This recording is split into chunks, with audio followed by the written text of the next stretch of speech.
Carta de Paulo aos Gálatas, capítulo 1. Eu, Paulo, com meus companheiros na fé, envio saudações às igrejas da Galácia. Minha autoridade para escrever a você não vem de ninguém, nem procede de alguém de hierarquia superior, mas diretamente de Jesus, o Messias, e de Deus o Pai, que o ressuscitou dos mortos. Fui convocado por Deus. Quero saudá-los com as belas palavras graça e paz. São belas, pois nos lembram como Jesus nos resgatou do mundo maligno em que vivemos quando se ofereceu em sacrifício por nossos pecados. A vontade de Deus é que experimentemos esse resgate. Glória a Deus para sempre. Amém. Não posso acreditar no que ouvi. Como podem ser tão inconstantes? Como resolvem abraçar outra mensagem? Vocês estão traindo aquele que os chamou para a graça de Cristo. E vocês sabem que não se trata de detalhes irrelevantes.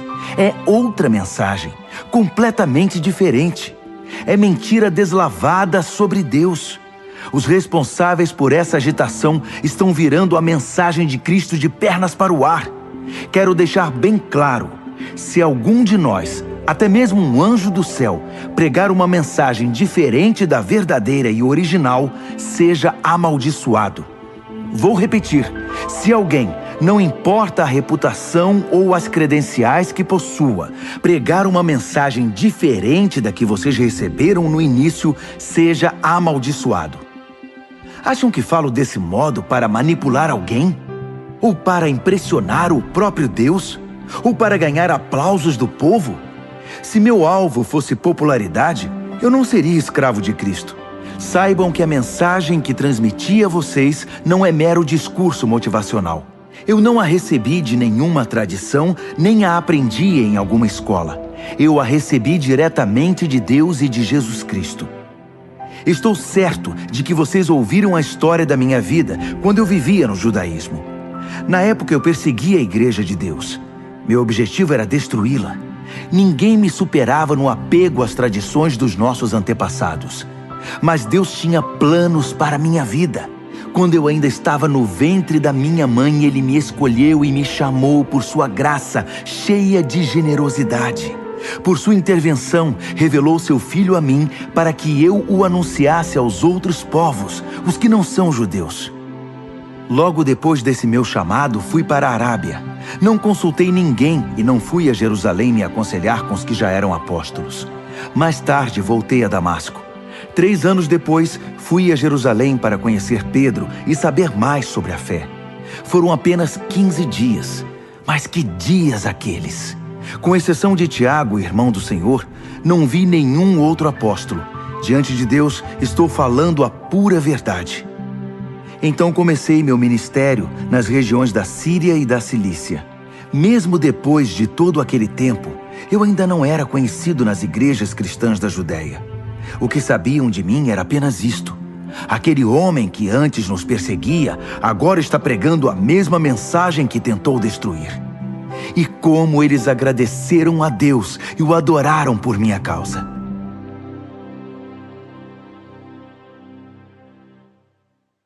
Gálatas, capítulo 2. 14 anos depois daquela primeira visita, Barnabé e eu subimos a Jerusalém e levamos Tito conosco. O propósito era esclarecer o que me fora revelado, e apresentei a eles exatamente o que eu estava pregando aos que não são judeus. Foi uma reunião com os líderes mais estimados da igreja, porque não queríamos que o assunto fosse motivo de debate público, trazendo tensão. Isso poderia prejudicar anos de trabalho e também meu ministério. É bom dizer que Tito, que não é judeu, não teve de se circuncidar. Mas houve alguns que se infiltraram na conferência, passando-se por cristãos. Eles vieram espionar a liberdade espiritual dos seguidores de Cristo. O propósito deles era nos reduzir à escravidão legalista, mas nós não demos chance a eles. Não podíamos permitir que vocês deixassem de lado a verdadeira mensagem. Quanto aos que eram considerados importantes na igreja, a reputação deles não me incomodou. Eu não me impressiono com aparências. Quanto mais Deus. Nenhum deles acrescentou nada à mensagem que eu prego. Logo ficou evidente que Deus me havia confiado a tarefa de pregar aos não-judeus a mesma mensagem pregada por Pedro aos judeus. Reconhecendo que Deus tinha me chamado, Tiago, Pedro e João, colunas da igreja, receberam a mim e a Barnabé e nos designaram para o ministério aos demais povos. E eles continuavam alcançando os judeus. Apenas acrescentaram um pedido: que nos lembrássemos dos pobres, o que é meu desejo profundo. Depois disso, Pedro veio a Antioquia. Acabei tendo de confrontá-lo, pois ele errou feio. Vou contar como foi. Antes que algumas pessoas da parte de Tiago chegassem à cidade, Pedro comia normalmente com os que não eram judeus. Mas depois que o grupo de Jerusalém chegou, todos conservadores, ele começou a evitar todo contato com seus amigos não-judeus. Isso provou que ele tinha medo do grupo conservador judaico, que tentava fazer valer o velho sistema da circuncisão. Infelizmente, o restante dos judeus da igreja de Antioquia aderiu à hipocrisia, até mesmo Barnabé. Quando vi que eles não se comportavam de acordo com a mensagem, contestei Pedro na frente de todos. Se você, que é judeu, não segue as regras judaicas quando não está sendo observado pelos guardiões de Jerusalém, que direito tem de exigir que os não-judeus se adaptem aos costumes judaicos só para causar boa impressão aos seus velhos amigos de Jerusalém? A verdade é a seguinte: nós, judeus, não somos superiores aos demais pecadores. Sabemos muito bem que não somos justificados diante de Deus por guardar regras, mas apenas pela fé em Jesus Cristo. Como sabemos disso? Nós tentamos, e com o melhor sistema de regras do mundo. Sabendo que ninguém pode agradar a Deus por esforço próprio, cremos no Messias para sermos justificados por Deus. Isso nunca acontecerá por praticarmos o bem. Já perceberam que ainda não somos perfeitos? Grande novidade. Mas vendo que gente como eu, que creu em Cristo e foi justificado por Deus, não é perfeita, teriam vocês a ousadia de acusar Cristo de ser conivente com o pecado? Que acusação leviana! Se eu tentasse ser justo praticando o bem, estaria reconstruindo aquilo que destruí. Estaria agindo como um charlatão. Explico o que aconteceu comigo. Tentei guardar regras e me esforçar para agradar a Deus, mas isso não funcionou. Então desisti de ser um homem da lei para me tornar um homem de Deus. A vida de Cristo me mostrou como fazer isso e me deu capacidade de viver assim. Eu me identifico totalmente com Ele. De fato, fui crucificado com Cristo. Meu ego não ocupa mais o primeiro lugar. Pouco me importa parecer justo ou ter um bom conceito entre vocês. Não estou mais tentando impressionar Deus. Agora Cristo vive em mim. A vida que vivo não é minha, mas é vivida pela fé no Filho de Deus, que me amou e se entregou por mim. E eu não volto mais atrás. Não está claro que voltar para a velha religião de guardar regras e agradar os outros é abandonar a nova vida de relacionamento com Deus? Não posso desprezar a graça de Deus. Se é possível ter um relacionamento vivo com Deus, apenas guardando regras, Cristo morreu em vão.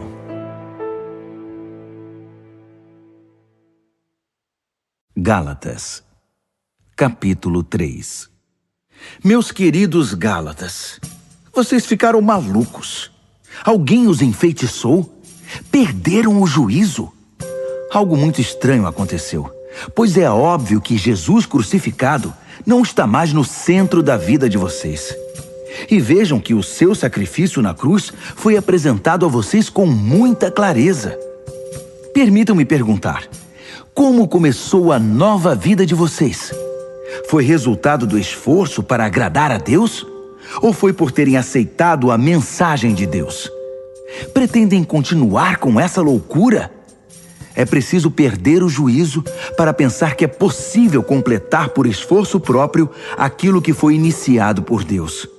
Se vocês não foram capazes o bastante para começar a obra de Deus, acham que podem aperfeiçoá-la? Será que tudo o que sofreram foi inútil? Cuidado, vocês podem perder tudo o que alcançaram. Respondam-me, será que Deus, que os presenteia com sua presença, com seu Espírito Santo, que realizou em vocês o que jamais conseguiriam fazer por esforço próprio, fez tudo isso por causa do esforço de vocês ou porque vocês confiaram a Ele esse trabalho? O que acontece com vocês não é diferente do que ocorreu com Abraão. Ele creu em Deus e esse ato de fé transformou-se numa vida justificada por Deus. Não é óbvio que quem deposita confiança em Cristo, mas não na lei, é como Abraão, filho da fé? Está previsto nas Escrituras que Deus justificaria os não-judeus pela fé. As Escrituras deixam isso muito claro na promessa feita a Abraão. Por seu intermédio, todas as nações serão abençoadas. Portanto, quem agora vive pela fé tem a mesma bênção de Abraão, que viveu pela fé. Não se trata de uma doutrina nova. É antiga e mostra que todo o que tentar viver a justiça por esforço próprio, independentemente de Deus, está destinado ao fracasso. As Escrituras resumem isso assim: maldito aquele que não consegue cumprir tudo o que está escrito no livro da lei. A impossibilidade óbvia de se cumprir um código moral como esse deixa claro que ninguém pode ter um relacionamento com Deus nessa base. Só pode ter um relacionamento real com Deus quem aceita o caminho de Deus. Fazer alguma coisa por Deus é o oposto de deixá-lo fazer por nós. Abacuque disse tudo. Quem crê em Deus é justificado por Deus. E essa é a vida real. A observância das regras jamais chegará à vida de fé. A pessoa apenas perpetuará o hábito de guardar regras, o que se vê nas Escrituras. Aquele que faz estas coisas, observar as regras, continua vivendo por elas. Cristo nos redimiu dessa vida amaldiçoada de derrotas, quando Ele mesmo a absorveu. As Escrituras dizem: maldito é aquele que for pendurado no madeiro. Foi o que aconteceu quando Cristo foi pregado na cruz. Ele se transformou em maldição e, ao mesmo tempo, deu fim à maldição. Agora, por causa disso, está tudo resolvido. E vemos que a bênção de Abraão está disponível para quem não é judeu também. Todos agora podem receber a vida de Deus, o seu Espírito que está em nós e conosco quando cremos, exatamente como Abraão o recebeu. Amigos, permitam-me citar um fato do cotidiano para ilustrar a vida de liberdade de que estou falando. Quando o testamento de alguém é ratificado, ninguém pode anulá-lo nem acrescentar-lhe nada. É o caso das promessas feitas a Abraão e ao seu descendente. Observem que as Escrituras, na linguagem cuidadosa de um documento legal, não dizem aos descendentes, referindo-se a todos em geral, mas ao seu descendente. A palavra está no singular, referindo-se a Cristo. Quero explicar esse texto. Um testamento, mais tarde ratificado por Deus, não é anulado por um acréscimo anexado 430 anos mais tarde. A promessa contida no testamento não foi negada. O adendo, com suas instruções e regras, não diz respeito à herança prometida no testamento. Então, qual o objetivo desse adendo que chamamos lei? Foi um acréscimo às promessas originais contidas na aliança feita com Abraão. O propósito da lei era preservar um povo pecador na história da salvação até que Cristo, o descendente, viesse, herdando as promessas e concedendo-as também para nós. Evidentemente, a lei não foi dada num encontro direto com Deus, mas foi dada por anjos e por um mediador, Moisés. Se há um mediador, como havia no Sinai, então o povo não se relaciona diretamente com Deus, não é mesmo?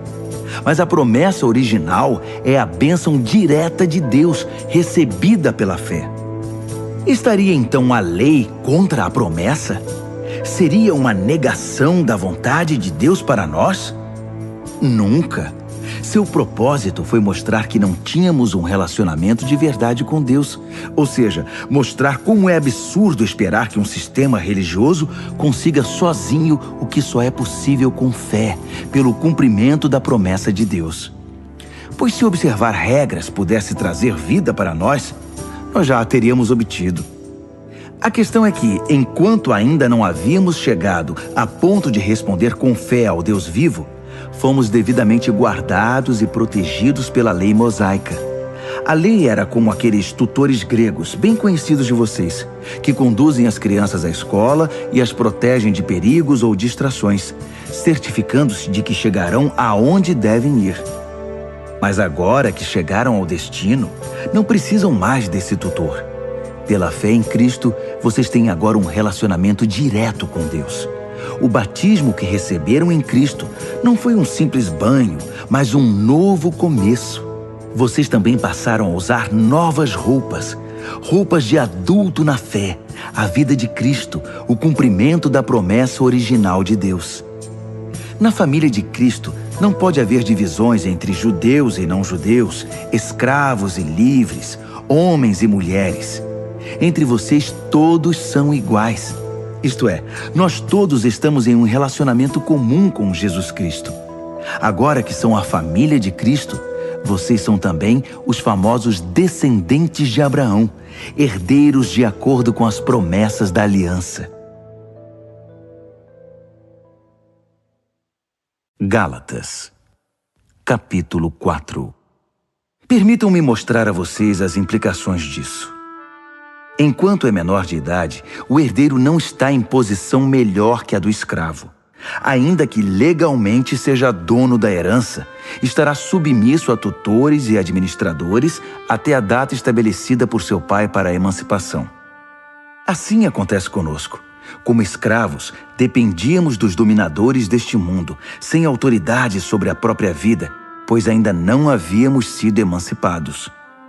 Mas quando chegou o tempo estabelecido, Deus enviou-nos seu Filho, nascido de uma mulher, sob as condições da lei, para redimir os que estavam sob o domínio da lei. Assim fomos libertados para sermos filhos que têm direito à herança. Uma vez que fomos adotados como filhos, Deus enviou o Espírito do seu Filho ao nosso coração, o que nos dá o privilégio de chamá-lo Papai. Essa intimidade com Deus é para vocês que são filhos, não para escravos, e como filhos, são também herdeiros com pleno acesso à herança. Antes de conhecerem Deus pessoalmente, vocês eram escravos dos deuses, que nem deuses são. Mas agora que conhecem o Deus verdadeiro, ou melhor, agora que Deus conhece vocês, como podem se sujeitar novamente a esses pretensos poderes? É como temer o bicho-papão. E não é isso que vocês fazem quando observam tradições e superstições associados a datas e festas especiais? Será que foi em vão tudo o que fiz por vocês? Meus queridos, gostaria muito que se pusessem em meu lugar. Afinal, foi o que fiz quando estive com vocês. Como vocês foram sensíveis e gentis. Em nada me prejudicaram. Quando preguei para vocês pela primeira vez, estava doente e nem pude prosseguir jornada. Sei que não é fácil receber um hóspede doente, mas vocês me trataram tão bem como se eu fosse um anjo de Deus, ou como se estivessem recebendo o próprio Jesus. O que aconteceu com toda aquela alegria? Sei que vocês teriam me dado os próprios olhos se fosse preciso. Tal era o carinho com que cuidaram de mim. E agora, de uma hora para outra, parece que virei inimigo de vocês? Foi só por dizer a verdade? Não posso acreditar. Os pregadores de heresias tentam agradá-los de todo jeito. É pura bajulação. Eles querem acabar com a liberdade que a graça de Deus dá a vocês. O objetivo deles é fazê-los dependentes da aprovação e da orientação que pretendem dar. Querem apenas se sentir importantes. É muito bom que vocês sempre façam o bem, mesmo quando não estou por perto. Por que mudar de atitude para comigo quando estou longe? Querem saber como me sinto agora, até que a vida de Cristo seja uma realidade na vida de vocês? Como a mãe em dores de parto. Como eu queria estar com vocês. Eu nem falaria nesse tom tão severo, abrindo o coração. E vocês que são viciados na lei, já deram pelo menos uma olhada no que ela diz? Abraão teve 2 filhos, um da escrava e outro da livre. O filho da escrava nasceu por uma iniciativa humana. O filho da livre nasceu pela promessa de Deus. A ilustração é clara. As duas histórias mostram dois modos de relacionamento com Deus. A primeira fala do Monte Sinai, na Arábia. Representa o que acontece em Jerusalém, uma vida escrava que produz escravos como descendentes. É o caminho de Agar. A segunda fala da Jerusalém invisível, uma Jerusalém livre, nossa mãe. É o caminho de Sara. Lembrem-se do que Isaías escreveu. Alegre-se, ó estéril, você que nunca teve um filho. Exulte e cante, você que nunca sofreu as dores do parto. Porque são mais os filhos da abandonada do que os filhos da mulher casada. Não está claro, meus queridos, que como Isaque, vocês são filhos da promessa? Nos tempos passados, Ismael, o filho nascido por iniciativa humana, perseguiu Isaque, o filho da promessa pelo Espírito. Não é o que vemos agora? A perseguição promovida pelos hereges de Jerusalém segue o modelo antigo. Há um texto nas Escrituras que nos diz o que fazer.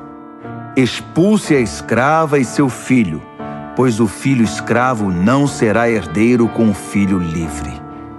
Não somos filhos da escravidão, mas sim da liberdade que vem do Espírito. Gálatas, capítulo 5. Cristo nos libertou para viver uma vida livre. Permaneçam nessa liberdade. Nunca mais aceitem sujeitar-se a nenhum tipo de escravidão. Quero enfatizar o seguinte: no momento em que vocês se submetem à circuncisão ou a qualquer outro sistema de regras, o dom da liberdade que Cristo conquistou com sofrimento acaba desperdiçado. Repito, quem aceita o sistema da circuncisão troca a maravilhosa vida de liberdade em Cristo pelas obrigações da vida de escravo da lei. Creio que o que está acontecendo não era a intenção de vocês. Quem escolhe viver de acordo com seus planos religiosos, tentando ser justo, se desliga de Cristo e está fora da graça. Mas nós vivemos a expectativa de um relacionamento com o Espírito que satisfaz. Em Cristo, nem nossa religião mais criteriosa, nem a indiferença quanto a obrigações religiosas significam alguma coisa. O que importa é algo mais íntimo. A fé expressa em amor. Vocês estavam correndo muito bem. Quem os convenceu a se desviar do caminho da obediência? Por certo, não foi aquele que os convocou para a corrida. Por favor, não pensem que isso é insignificante. Basta um pouquinho de fermento para levedar uma grande quantidade de massa de pão. Lá no fundo, o Senhor me deu a certeza de que vocês não vão desistir. Mas aquele que está perturbando vocês, seja quem for, enfrentará o juízo divino. Saibam que o boato de que continuo a pregar a circuncisão, como eu fazia antes de encontrar o Senhor na estrada de Damasco, é um absurdo. Por que então eu ainda seria perseguido? Se eu pregasse a velha mensagem, ninguém ficaria ofendido. Omitir a cruz diluiria tanto a mensagem que ninguém se importaria. Quero saber por que esses agitadores tão obcecados pela circuncisão não se circundam totalmente. Poderiam se castrar. Não há dúvida que Deus chamou vocês para uma vida de liberdade. Mas não usem essa liberdade como desculpa para fazer o que bem entendem, pois assim acabarão destruindo-a. Em vez disso, usem a liberdade para servir o próximo com amor. É assim que vocês serão cada vez mais livres, pois o ensino da palavra de Deus resume-se numa única frase: ame o próximo como a você mesmo. Isso é que é liberdade. Se vocês vivem como cão e gato, vão acabar se destruindo. Querem perder a preciosa liberdade? Aqui vai meu conselho. Vivam nesta liberdade, motivados pelo Espírito de Deus. Só assim vencerão seus impulsos egoístas. Pois há em nós uma raiz de egoísmo que guerreia contra a liberdade do Espírito. Esta liberdade é incompatível com o egoísmo. São dois modos de vida opostos. Não dá para viver com os dois.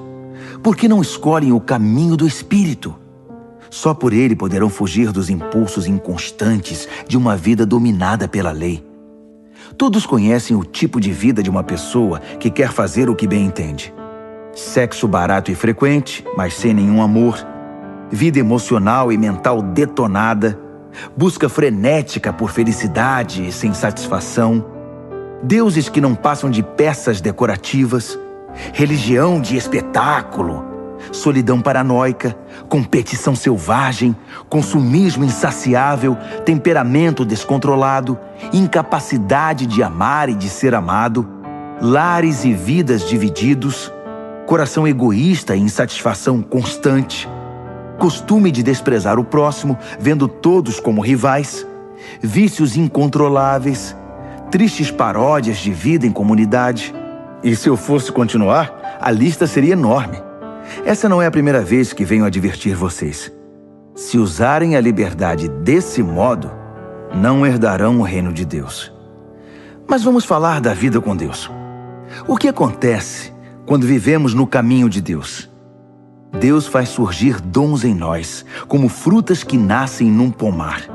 Afeição pelos outros, uma vida cheia de exuberância, serenidade, disposição de comemorar a vida, um senso de compaixão no íntimo e a convicção de que há algo de sagrado em toda a criação e nas pessoas.